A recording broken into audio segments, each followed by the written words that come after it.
Hello and welcome to the No Balls Podcast. I'm your host, Patrick McDonald. With me, co-host Sheldon Kaufman. This is the NBA preseason show where we preview every team in their own episode. Today we have the Dallas Mavericks. Um, one of the more popular teams in the league. Any Mavericks comments before we get this show on the road? Man, they lost me a lot of money in those finals. That's all I'm gonna say. That's all I'm Yeah. gonna say. That's my only comment on Okay. it. Yeah. Very, mid-season turnaround. Maybe not super drastic, but it was a mid-season turnaround for them. 50-32 record, fifth in the Western Conference, a finals loss. We can talk about the finals loss a little bit after the record here.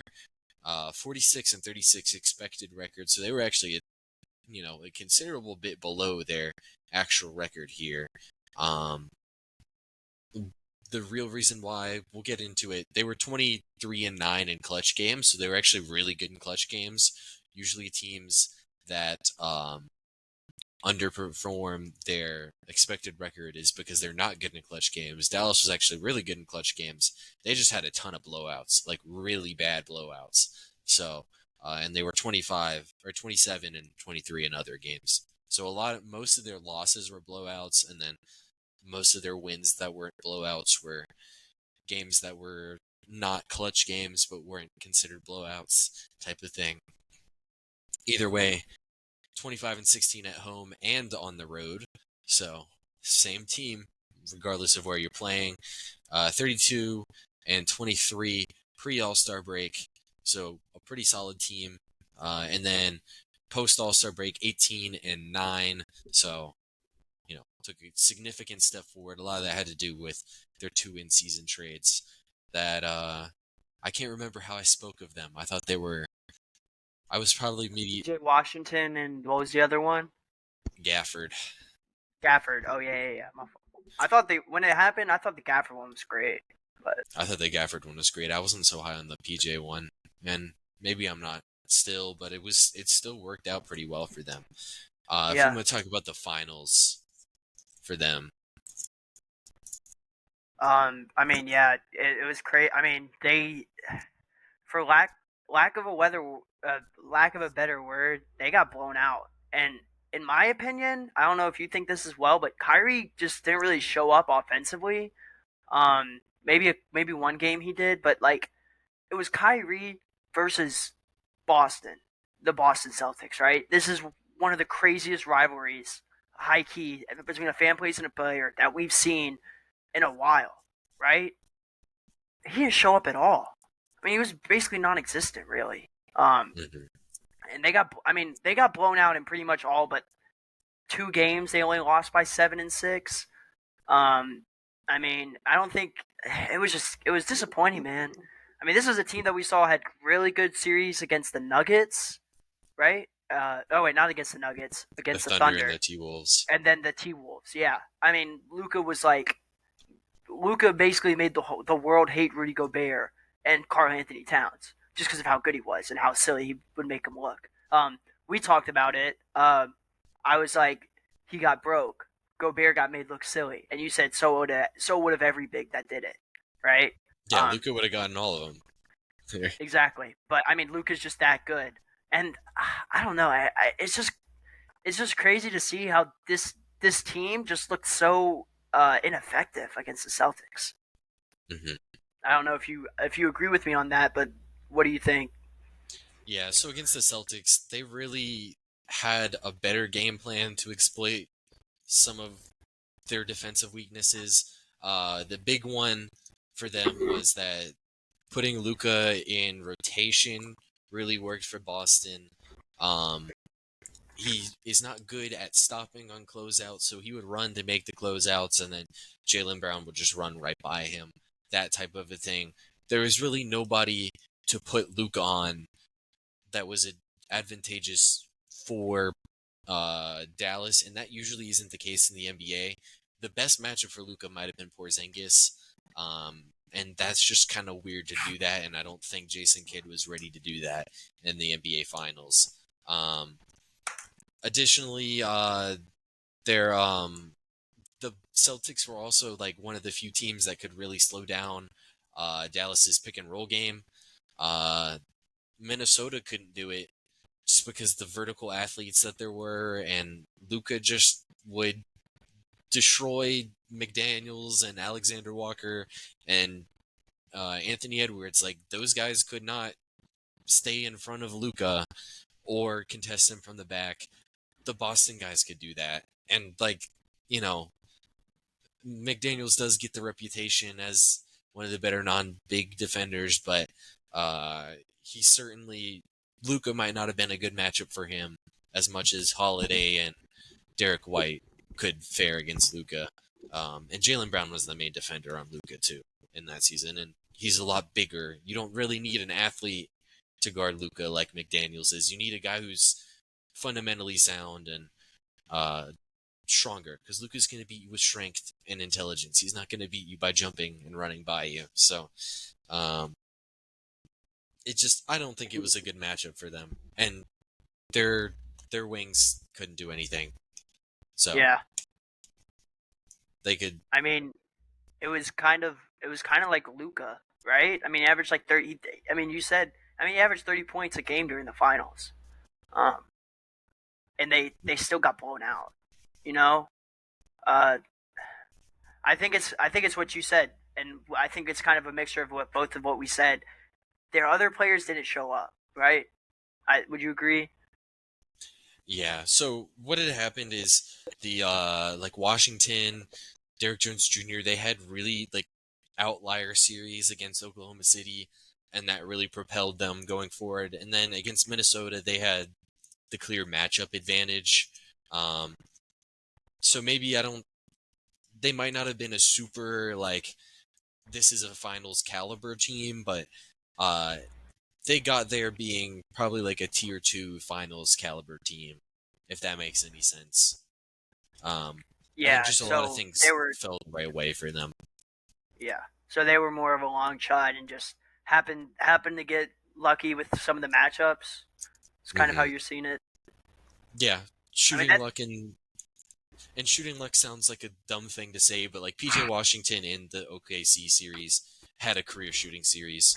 Um, I think it happened all around with the Dallas shooters, and like OKC can't really do anything when you shoot significantly higher than you do in the regular season. Like, what are you gonna do? Not guard Luka when he has a matchup advantage? It's just yeah. And then we've talked about the Minnesota matchup in this episode and in the Minnesota series. Um, and then Dallas likes to talk their shit about it. The lively interview that came out with him saying Gobert shouldn't have been on the floor. I just I don't think I defended Rudy enough in the Timberwolves episode. Minnesota was so much better defensively with Rudy on the floor. Um, when Rudy wasn't on the floor, Dallas literally got like 10 layups a quarter, like wide open layups. It's ridiculous. I don't know. Lively was talking a little too much smoke there. Um, do you have any man, more final yeah. stuff? I was just talking. I mean, let's just can we talk about how good Lively was last year for him? He was a rookie last year, right?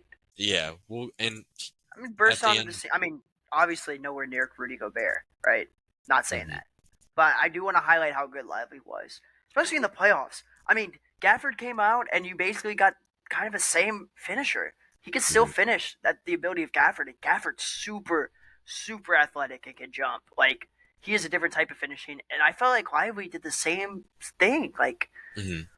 I like Lively, man. Um, I really like Lively. yeah, it's similar to what the Knicks would do with Robinson and Hartenstein, where they just play them split minutes and tell them to go play their ass off. That's what they did with those two guys, Yep. and it really works. Additionally, they really liked Lively. Um, they tanked for the pick at the end of the 2022-23 season That was after the crazy. Kyrie trade didn't help out, right? They tanked the last couple games of the season to keep their pick to get Lively. Um, and then they made a trade with OKC where uh, they took on a salary to move up a couple spots in the draft to guarantee that they got Lively. Like this was a guy they really liked. Um, he's a great player, right? You know, his offensive peak is definitely going to be better than Rudy's, but he's not going to be the defender. But we're doing him a discredit if we're comparing him to Rudy Gobert, right? Um, Yeah, this is. I kind of got off topic. My bad. yeah. I, Either I way, just I, I just wanted to talk about Lively for a second, and the Gobert thing reminded me of it. yeah. Either way, we'll talk about the stats around their team. Try to run through it really quick. Plus 2.1 net rating, 15th in the NBA. Um, pretty solid. 8th in offensive rating at 117. Uh, 18th in defensive rating at 114.9. This is a team that just struggled to guard a little bit. The deadline, they made some moves to improve that. We'll talk about that later. In the half court on offense, they were 13th in transition offense. In the half court, third in pick and roll ball handler efficiency, 14th frequency. They ran it decently amount. You look at the two guys running it. It was Luka and Kyrie, and it was pretty much one of them on the court at all times. And if not, we'll talk about that later. 93rd percentile in that aspect. 16th in pick and roll efficiency. 18th in frequency. If I had to guess, this was so much better in the end of the season after Gafford got there because they would always have a roll threat. Before that, Kleba was playing. He was hurt a lot in this season.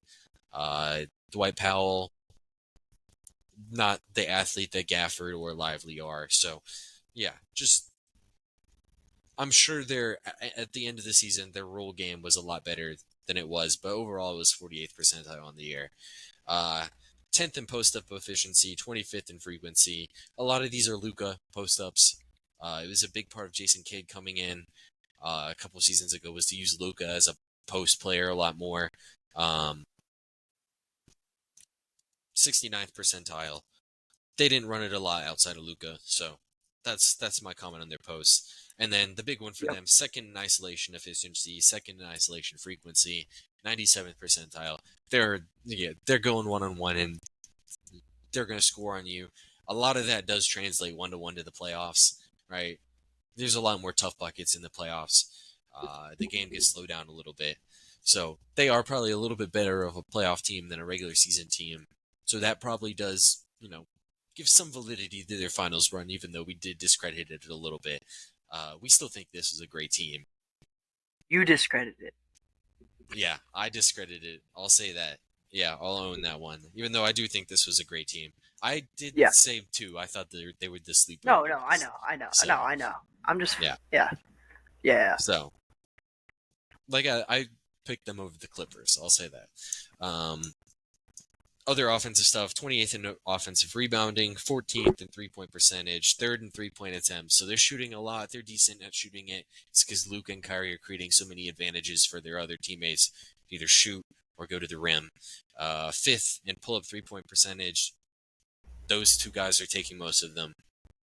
And then 1st in three-point pull-up percentage. Luka took a big step forward as a shooter this year. It really helped his individual offense and the team offense. I think this has definitely been the best Dallas team since Luka's been here. And they've had some pretty solid rosters that didn't even make it out the first round because Yeah. they were always the 4 or 5 seed. But there were Yep. still some really good Dallas teams in even Luka's first couple seasons. So, do you have any offensive comments? No. I mean, I think you pretty much touched on it all, and we'll talk about it more in the scheme stuff. Yeah. I mean, Spread pick and roll in I isolation. yeah, a lot of give the ball to Luka and give the ball to Kyrie, right? Kyrie, one of the best ISO players, one of the best ball handlers that we've seen ever. Yeah, definitely. Maybe, I think so. Like handles wise, he's really good, and he's still really good. And Luka is just he drops 30 on you with ease. He does that slow Luka dribble. I don't know, you know what I'm talking about, where he gets you on his back and then draws the Mm-hmm. foul. Um, I don't know, man. It's beautiful watching him play. Yeah, I think you Certainly. taught. And I mean, just really good. A lot of good stuff. It. Sorry, gonna say one more thing. A lot different than we've seen. A lot of these offenses, they're very ISO based. We haven't really seen that a lot from most of the teams we've talked about, but I just thought that was interesting. It's very similar to the 2018 Rockets, is how I like to describe it. They have two guys. They know that their Chris Paul and James Harden can create advantages against you. They just, we'll talk about it later. They didn't have the PJ Tuckers and Eric Gordons, Yeah. and the Trevor Arizas. They didn't have those guys. Well, their offseason probably covered some of that. So, defensive side of the floor, like we said, 18th ranked. So the weakness of this team, but their defense got a lot better after the deadline, just like their roll man stuff. They're in transition. They were 12th in transition defense. So pretty solid, a little bit better than their overall defense. Breaking it down to the half court, 16th in pick and roll ball handler defense, 16th frequency. They had some weaknesses. I really wish NBA.com could let me break this down into half seasons because it would probably be vastly different. Overall, though, 48th percentile. They were second in pick and roll defense and 18th frequency, 97th percentile. This is actually a really good unit. And I don't know if I have a schematic answer for it, to be honest. At the end of the year, they did have two really solid bigs, but I wouldn't consider Lively or Gafford to be elite rim protectors. It was more of just a focus for them to limit paint attempts. And it worked. Definitely an overall team thing versus maybe an individual defender thing. And then 17th in post defense, 15th frequency, 41st percentile. League average here. Nothing too significant. And then 15th in isolation defense, 7th highest frequency, 52nd percentile. So about middle of the pack in isolation defense. And then 21st in offensive rebounding. Any defensive points, they can be scheme as well if you have scheme-related points on their defense.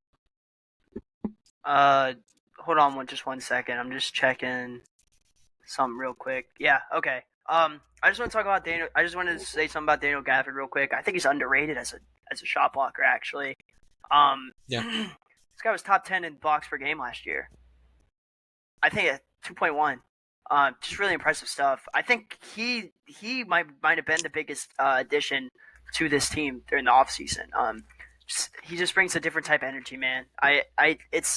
It's kind of weird saying that, like that a player's good because they're a hustle guy. Usually we think of those as like the scrappy kind of guys, and that's what Gafford is. But Gafford can also score for you, and we saw how much they used him in the playoffs. I'm gonna kind of get into the offensive stuff, because like you said, they don't really have too much defensively. Or wait, have you talked about the offensive stuff already? The I mean, numbers? yeah, I If not, did. I'll wait. We've You talked did? about the scheme too. So, like, it's Oh, pick we and did. roll. Oh, It's spread oh pick and roll yeah. in isolation. Like, Sorry. Yeah, I was gonna say Gafford, the pick and roll game, the lob game last year in the playoffs especially was just incredible, and it was all because of Gafford's athleticism. I mean, they didn't know what to do. Minnesota didn't know what to do. I think it was really underrated. But yeah, sorry, I kind of got off track. But yeah, defensively, their bigs are good rim protectors.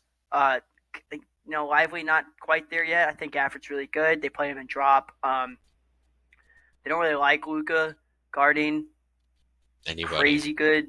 Yeah. But I mean, besides that, like it's a They team defense.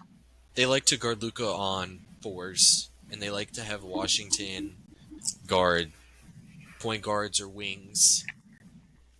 That's what they generally like to do. They had Jones Jr. do a lot of point guards in two, and they'd like to have Kyrie on like shorter non-scorers and Luca on taller non-scorers because Luca's still pretty strong and he can box out and help you And get he's 6'7". rebounds. Yeah, and he's a tall dude. So like I said, Yeah. with their lineup stuff, they would always run two guards basically. One of them's Luca. So does he really count as a guard? He's going to average 8 rebounds a game. They would run one big and a small ball four.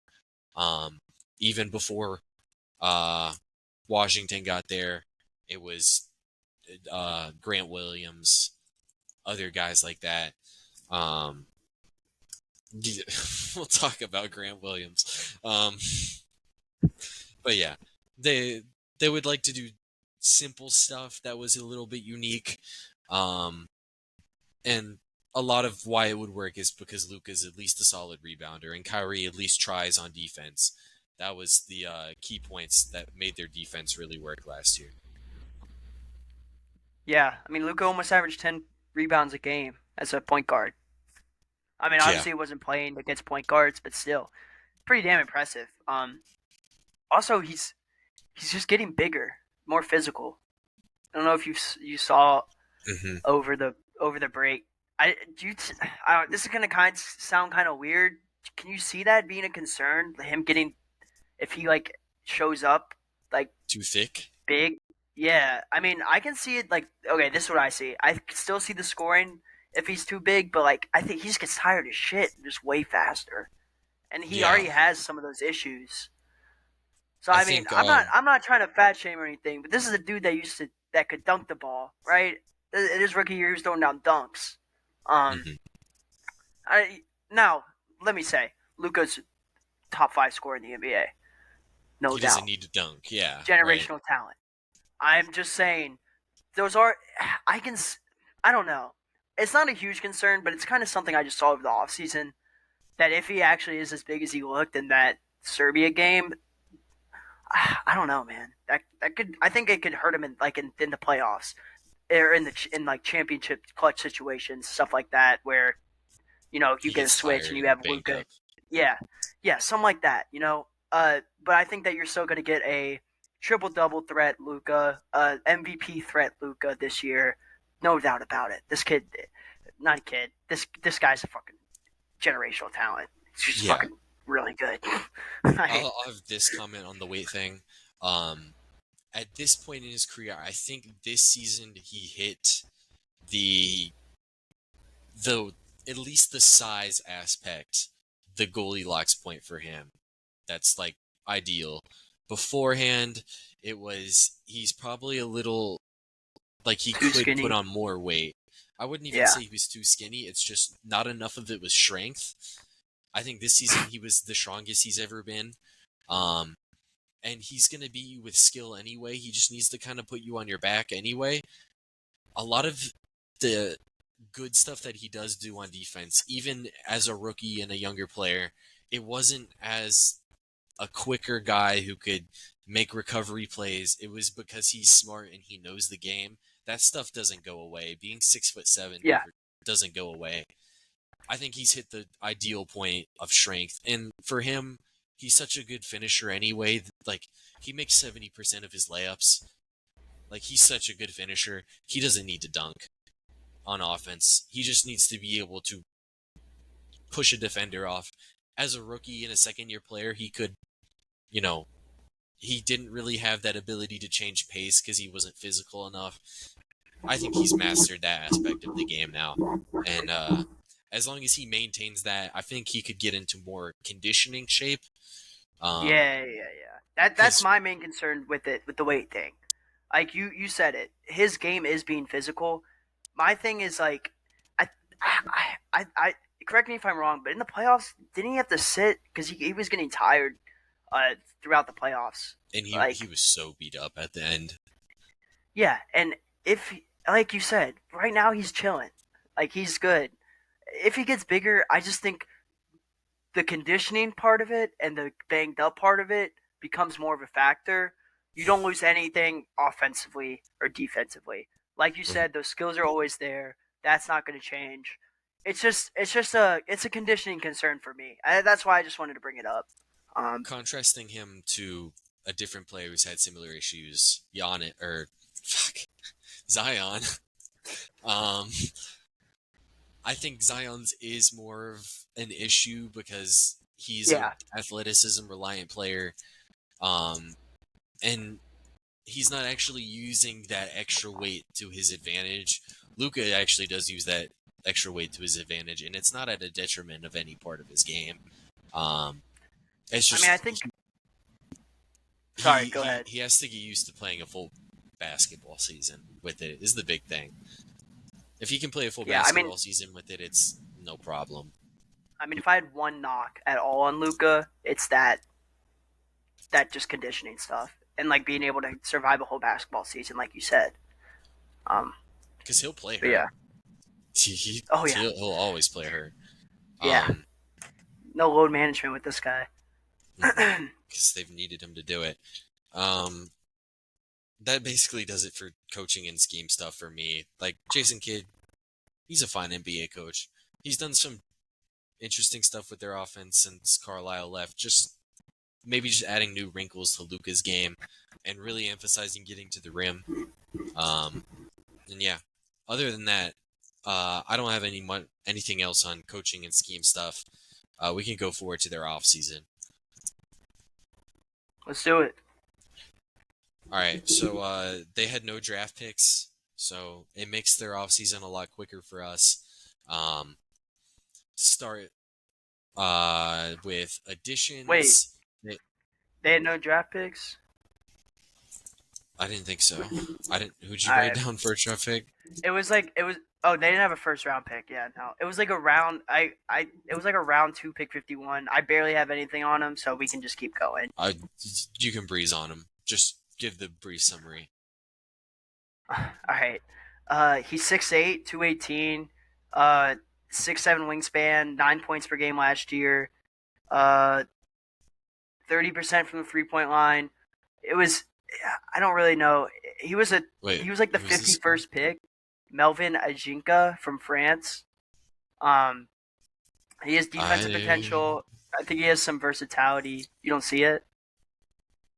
I'm gonna go to Spot Track to look at it because I I saw it don't see on. him. I saw it on NBA.com. If Mm, am I wrong? I'm not sure. It might be a weird draft and stash thing where I uh really don't have. I didn't even see his film, so I like barely know anything. That's why I was saying like we really don't have to touch on him. Just look up Melvin Ajinca. Melvin Ajincha. Okay, Yeah, so yeah, I do see that he exists. Mm, I my can. what I can send you the link later of the where I got it from. Okay, so to me, yeah, so they drafted Melvin Ajincha. He's not coming from overseas yet, is what I think Oh, is it. okay. That's good then. So I they, think that's good. I like this guy's potential. He's definitely. I don't think he's NBA ready yet. I think he's only played one season overseas, and in he's 20 France. years So old. yeah, yeah. So not a lot to know about him for now. Definitely some interesting measurements. Um, I think he has ability to space the floor and ability to be a versatile defender. I don't really know what it's going to end up being. We'll see. Yeah, let's get into the good stuff now. That being their off season. So Pat, take it away. yeah, so they added Spencer Dinwiddie. I think that's a pretty good move for them. I know you don't like Spencer Dinwiddie because of his Wizards time.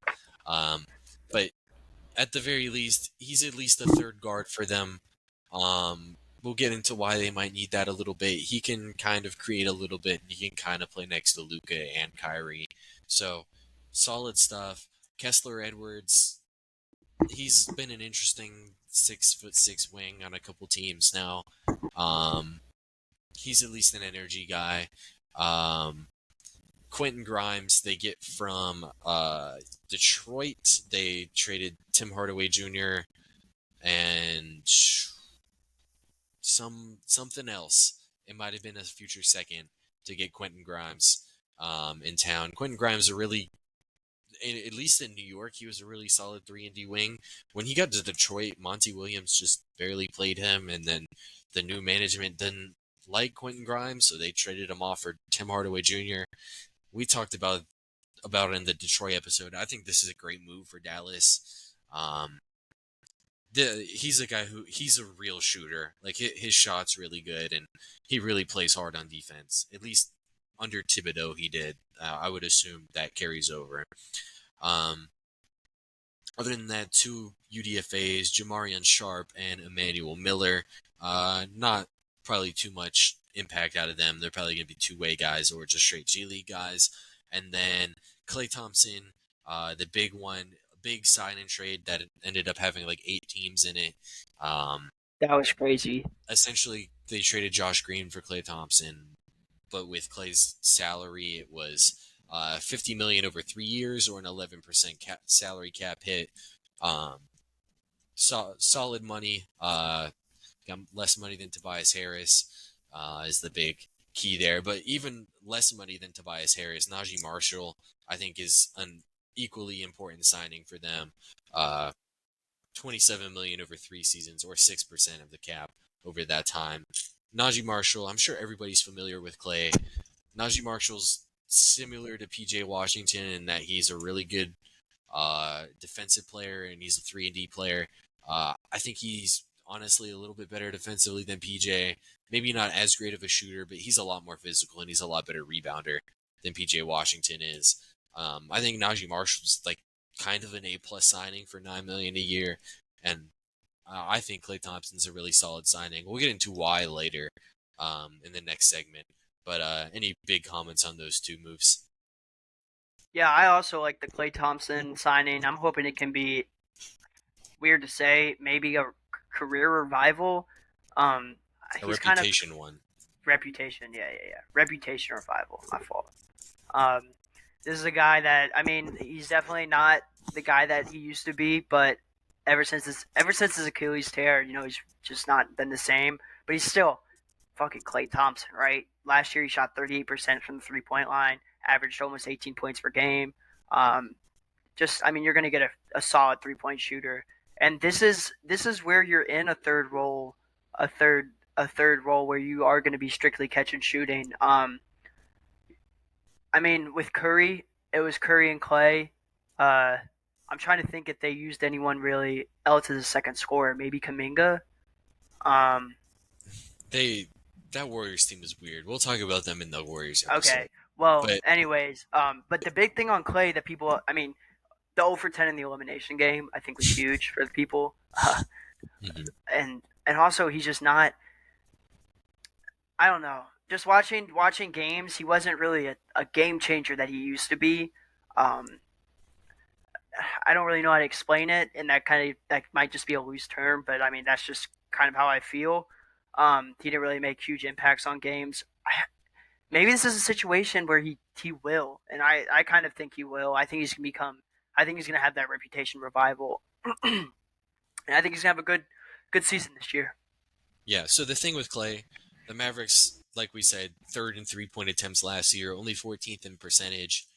That's where you want Clay here. Like, they're going to get a ton of shots for him. Um, the thing with Clay that I'm a little hesitant on is even as like 2 years ago, he really can't guard anymore. In the finals, Yeah, he guarded Al Horford because they needed somebody else to keep up with Jaylen Brown, right? Like Wiggins was on Tatum. Clay could not guard Jaylen Brown. He's definitely too slow to guard guards at this point in his career. Like yeah. he's The athleticism in a, is not there. he's similar to Luca, and like he doesn't have the ability to guard guards anymore. He has to guard forwards, like fours. Um, that's where I more don't like the fit here is on the defensive side of the floor. But offensively, I think this is a great fit, and we'll get into in the next section. This will give them a good secondary thing because it was all pick and roll isolation for them last year. Clay should give them something else. Do you have any Najee Marshall stuff? Oh yeah, I like Najee Marshall a lot as well. He also brings sort of a defensive versatility. I think you can kind of switch guard a couple positions, and like you said, I think you talked about his 3-point ability. Um, he has the ability to space the floor. 38% last year from three, which is actually better than PJ Washington, but I'm sure PJ Washington had a lot more attempts. Uh, yeah, I mean, this is a guy. I don't think. I mean, do they see PJ Washington being in their future? I don't really know because I don't know how old he is really. I know Najee Marsh was pretty young. I like this pick a lot. Yeah. I like this signing a lot. He came over from the Pelicans. Did he Mm-hmm. come over from the Pelicans? Okay, yeah, that's what I thought. Because they had Yeah, all those yeah. wings. No, I actually really like this pickup. Yeah. I do too, Yeah. and the price I is think he's so gonna. good. Yeah. Um, their losses, Greg Brown Jr., he was a two-way guy, kind of, for them. He really ended the bench guy for them. Didn't play much. Alex Fudge was a two-way guy, didn't play at all, really. Josh Green, traded for Klay Thompson, essentially. Tim Hardaway Jr. traded for Quentin Grimes. Derek Jones Jr. leaves in free agency to the Clippers, and then Markieff Morris is still a free agent, but I they're gonna lose him. Their roster's full at this point Yeah. in their offseason. So none of those are super huge. Unless you have any comments on them, we'll go forward to the lineup data section. Yeah. I mean, I would say Tim Hardaway Jr., but I mean, no, it's not really big. I think we talked about him before. He played his way out of the rotation near the end of the year. Wasn't really that effective. Not a big loss. Like you said, Josh Green for Klay Thompson. I like that. Derek Jones Jr. is interesting. They lost him. I like Derek Jones Jr.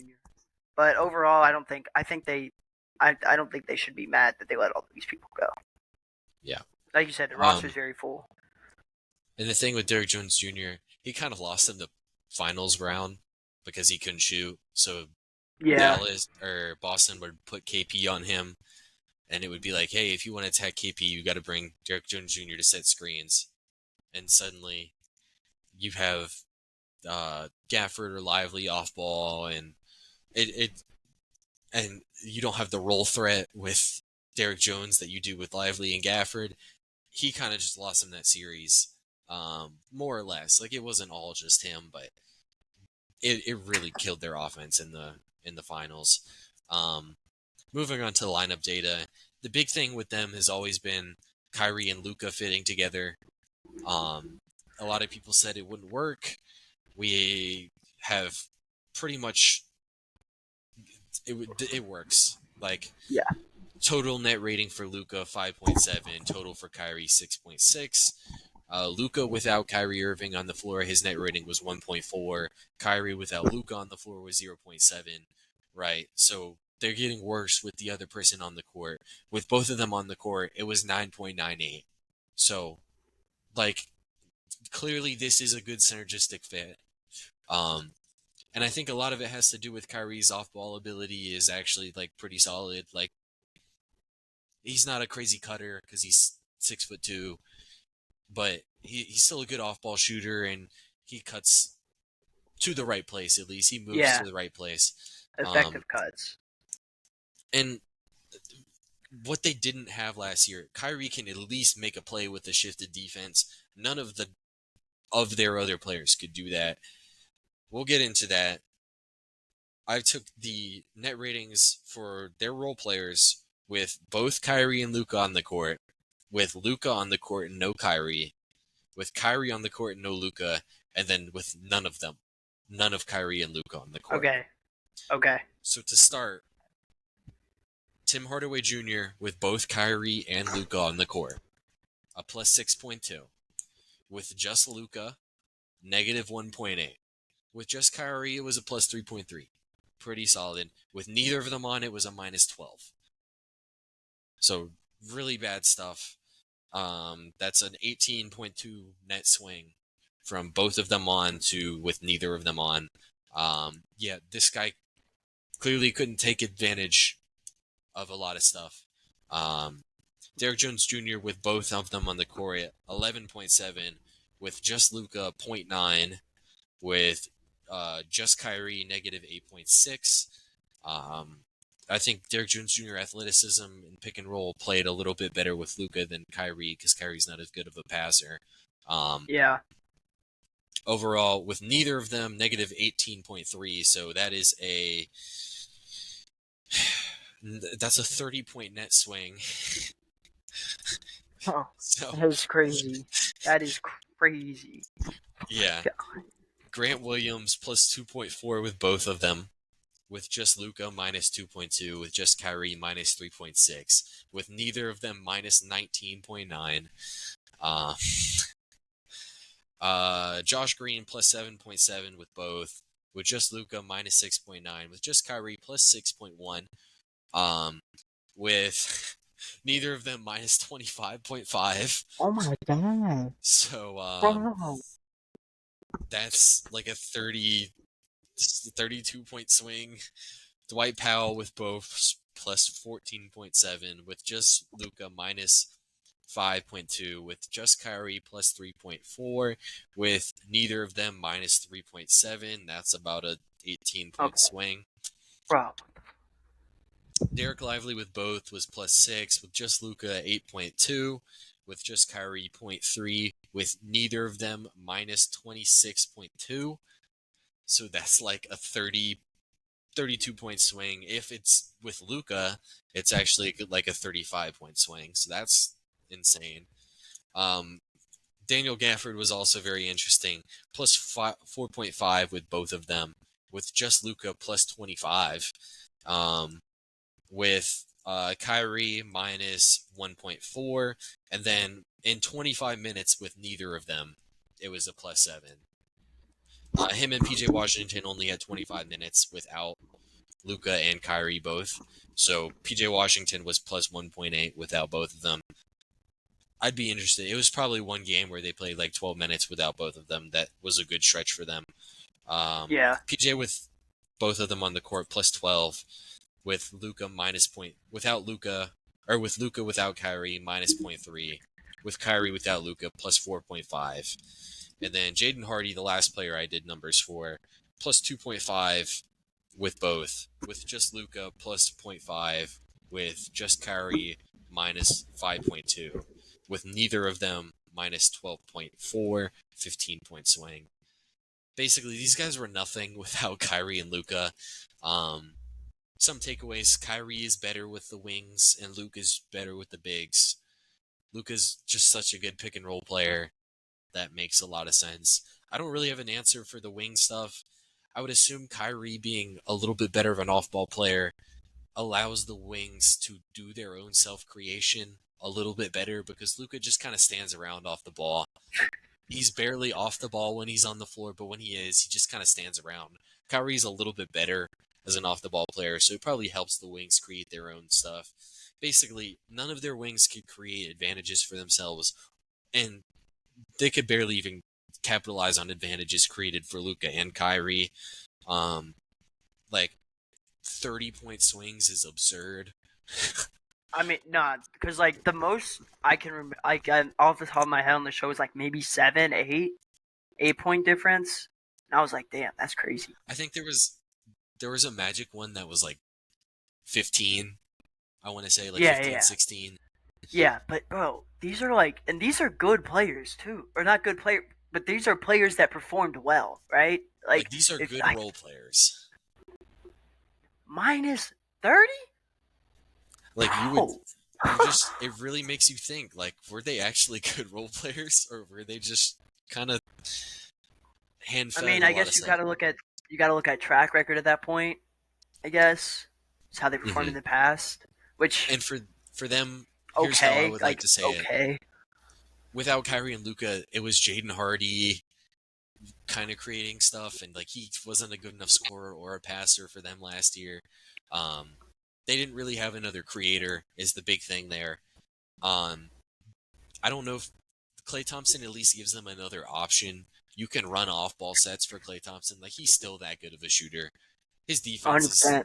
his defense is a lot worse, and hopefully he gets easier secondary creation shots than he did in Golden State, because I think like Kyrie and Luka is better than the two best creators in Golden State last season, right? Like Steph's You were still better saying than Luka's better Kyrie. than Steph Curry. Yeah, I'm Luka's. playing. Yeah, I am, but uh, Damn. Think Curry's better than Steph? You think Luka's better than Curry? yeah, I can see it. I guess. I don't know. I think That's there's that's a another. We that's might a have some that's a whole nother surprise thing. West card. That's Yeah, a we'll talk that's a about it whole in the nother thing. West. Yeah, basically I mean, I see Clay, where you're he's coming from. But I'm Yeah, gonna hold off. Yeah, go ahead, go ahead, go yeah. ahead. Talk Clay about that. Go ahead, Clay talk about. Clay gives them an off-ball score. They can set off-ball screens for him. Dinwiddie at least gives them another ball handler. That's an NBA player, right? He's not amazing, but he's played point guard in the NBA for 10 seasons now. He can pass a little bit. He can score a little bit.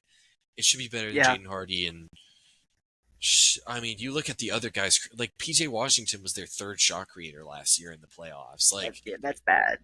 this Yeah, is a team that like literally they kind of limped to the NBA finals, and it's just because of the two guys running the show. Um, they're both awesome. That's basically all I have on lineup data. Um, if there's any other points that you want to make on this team before we get to predictions, yeah, go ahead. I'm just trying to look at it right now. I say think if I thinking of anything off the top of my head. I don't know. Dante Exum last year was he Solid player. healthy? Yeah. Was he healthy last year? He was. All Mm-hmm. right. Because Comeback like I player. was when I was. Oh damn. I don't know if he was, but Oops. like he Oh was a candidate. okay. I mean, I thought this was. I don't know. Like I'm not. I don't know how good my. I'm not. I don't have a very good perception on like how many attempts in a year is a lot, but I mean he shot 50% on 100 3 pointers. I don't know if that's how good that That's is. that is kind of a I lot for think how that's pretty little he good. played. Yeah. So I think I don't know. How I many a think there's game? a. I I can check. But I think there's a lot like Dante Exum is being a little bit underlooked in this offense. Um, I think he can.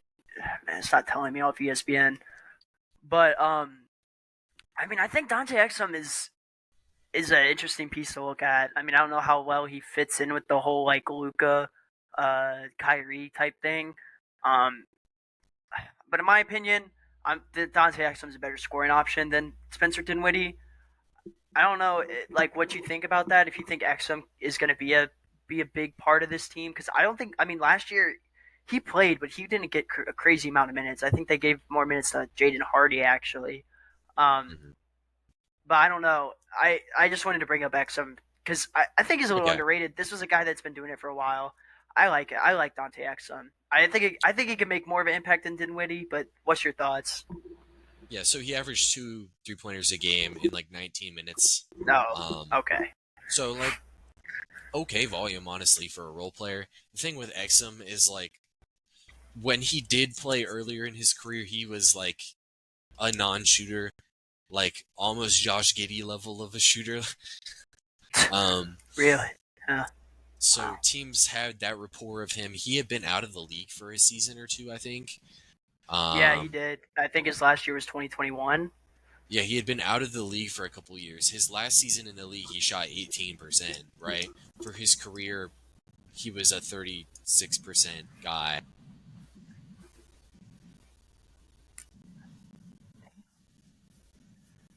Um, so teams were giving him wide open looks. I think he has a little bit of shot regression this season coming up, I would think, but his volume was still really solid. He'll That's probably get crazy. guarded a little bit more from three. I think he definitely had the easiest 2 3-point attempts a game possible, but he hit 50% of them, so he'll Yeah, get respected that's defenses next year for sure. that's sorry. That's crazy that you mentioned that those 3 point numbers because like his form looked pretty good to me, and like his shot looked smooth. I thought he'd been a 3 point shooter for a while. So that's interesting to hear that. But yeah, I don't know. I just wanted to just throw that out there. I just wanted to make sure we know we got it. We kind of touched on everybody. So I think Exum could be an Okay. interesting piece.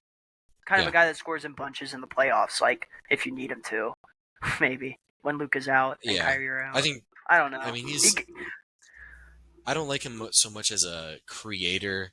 I don't think his No, handle or his athleticism's there, but he can nope. pass a little bit. He was a point guard in his career, right? Like I think that's a legit thing for him. Is he could definitely pass a little bit with creations made for him. And I think he was probably one of their better role players last year. Yep. Um, we can go forward to their lineup stuff. Um, so we both have Luka and Kyrie. Um, and I have Gafford as their center. I assume you do as well. Yeah, so we'll Yes, more or less yes. just talk about those two wing spots. Hmm. All right. You want you want me to Okay, start, I'll or go you ahead want to and go? get what I want to. So Okay, go ahead. what they're gonna do is start Clay and PJ because I don't think Clay would have went here if he wasn't gonna start. I don't think they should. I think they'd be better with PJ and Najee Marshall as their starting wings. Um, or even like Najee Marshall and Dante Exum, I think would even be better than PJ and Clay. But Clay's definitely going to be very good in the lineups with one of Luka and Kyrie. I'm not sure how much better he's going to make the Luka and Kyrie lineups, and we'll come back to this at this point next season for sure. But that's how I generally feel about it. Is he might not really matter in the lineups that both Luka and Kyrie are in. Um, so overall, I think their better starting lineup doesn't have Clay in it. Okay. Well, I have Clay and PJ. That's who I had. yeah, that's what I think is going to be the starting lineup to start Yeah. Cavaliers. I mean, I feel like when you have Luka and Kyrie, you want to surround your rest your other two wing spots with guys that can shoot the ball. Just because you already know that Luka is going to give you the drive and the kick out, he's going to have so much attention come, and then he's going to kick out. Kyrie also going to have a lot of attention just because of how good he is. Coming off screens, he will take two steps and pop up a mid range shot, and teams come into that. I think I think that's why you have Klay Thompson and PJ Washington starting out there. Um, just because they're good 3 point shooters. I think we kind of both like Najee Marshall a little bit more than PJ Washington. Am I right? Yeah, Yeah. So I mean, I like Clay being in the starting lineup no matter what. I think if you're gonna change someone, you put in Marshall for PJ. yeah, I agree. And then obviously their backup center is going to be Lively. They're going to have one of the better center rotations in the league. Like Yep. they're going to play both of these guys 24 minutes a game, and they're going to both play as hard as they can for those 24 minutes. And they're Um, both gonna put up good numbers. and they're both going to get Luka pick and roll lob opportunities, like Yeah. three of them a game. It's going to be crazy.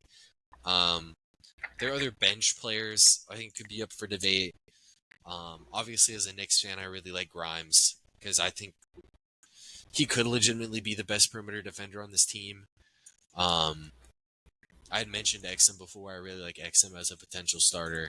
And I think both of those guys can shoot the ball fine. I mean, 50% on 100 attempts is kind of undeniable, even if they're wide open. Like Yeah. you gotta respect that shot unless we see otherwise. For right now with Exum for me.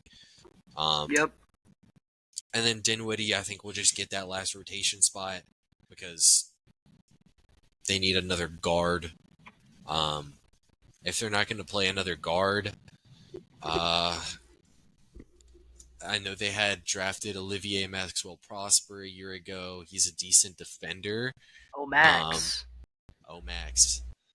He had been a good defender before. Maxi Kleba they really like in small ball lineups. And in the playoffs, I think that's more of a real thing. In the regular season, I don't think he's too great of a player. Just he gives you a lot of versatility. He could play some four too in the regular season. And then they have Hardy. He just hasn't really panned out. He would have to get significantly better at scoring and passing for me to really think he's an NBA caliber player at this point. I Do you have any agree. other? Yeah, I would agree on Hardy. I like Hardy, but yeah, he has to show more for sure if he wants to get minutes.